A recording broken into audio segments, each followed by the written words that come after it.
This presentation will cover the Human Tissue Act and licensing by the Human Tissue Authority. The Human Tissue Act 2004 was implemented on the 1st of September 2006. The Act regulates removal, storage and use of tissue and organs from the deceased, and the storage and use of tissue from the living.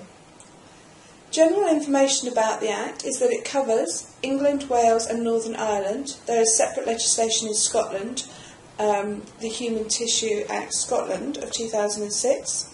The Act does not apply retrospectively. Faecal tissue is treated as any other tissue under the Act, although embryos and gametes are excluded. Consent is the overarching principle of the Human Tissue Act. The Human Tissue Authority is the regulatory authority that was set up to implement the Human Tissue Act. The HTA provides advice and guidance about two laws, the Human Tissue Act itself and also the EU Tissues and Cells Directive, which is European law that have been implemented in the UK via the Quality and Safety Regulations. These laws ensure human tissue is used safely and ethically with proper consent.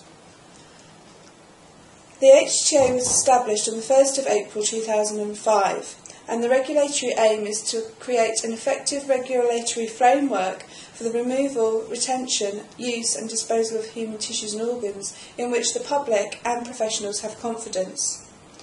The HTA does not regulate the diagnosis or treatment of illnesses in living people, as this is not covered by the Act. Human tissue has a very important use in research, and it's important for continuing improvement of the quality of healthcare in the UK. The public supports research and donates large sums of money to medical research charities. The use of this tissue is essential for understanding of disease mechanisms and the prevention, diagnosis and treatment of disease, and the Human Tissue Authority recognises this importance of the use of human tissue and the need for this work to continue and flourish in the future. And this is taken into consideration by the work of the Human Tissue Authority.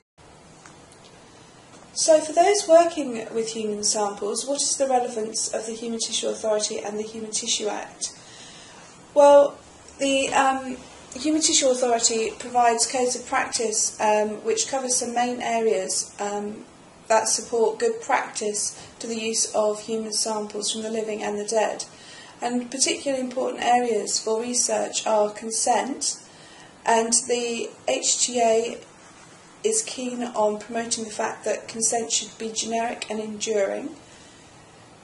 The HTA is also interested in how samples are stored with regard to security, traceability and health and safety. And ultimately, there has to be full traceability through from consenting the patient to disposal of the samples at the end of the process.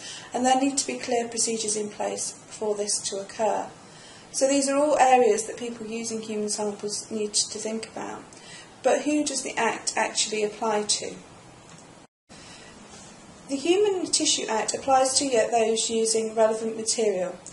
Relevant material is considered to be material from the human body that consists of or includes human cells. So this excludes DNA, cell lines created outside the human body, and embryo and gametes.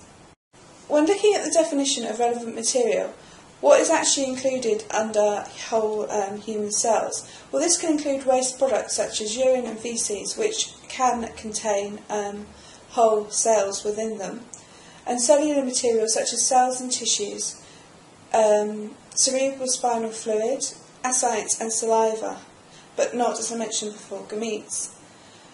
What isn't relevant material? Well, any material which has been processed to remove the cells. Cell lines, unless they're grown for human application, genetically modified cells, DNA and RNA, subcellular materials such as proteins, lipids and carbohydrates, etc., and hair and nail from the living, although this is classed as bodily material, which is relevant if you're looking at DNA and will be covered in a separate presentation. For a full list of relevant material and bodily material, please see the HTA website.